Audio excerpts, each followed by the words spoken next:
بہت دردناک تکلیف دہ ثانیہ ہوا ہے ابھی پشاور میں،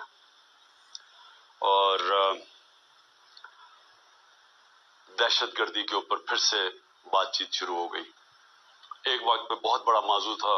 دہشت گردی، اور پھر آہستہ آہستہ نیچے گیا، اور اب پھر چند مہینوں سے پھر سے اوپر آ گیا۔ تو میں نے اس لیے کہا کہ پہلے تو میں اپنی قوم سے بات کرنا چاہتا ہوں، لیکن سب سے پہلے دہشت گردی کے اوپر، اور خاص طور پہ جو پختونخوا کی پولیس ہے،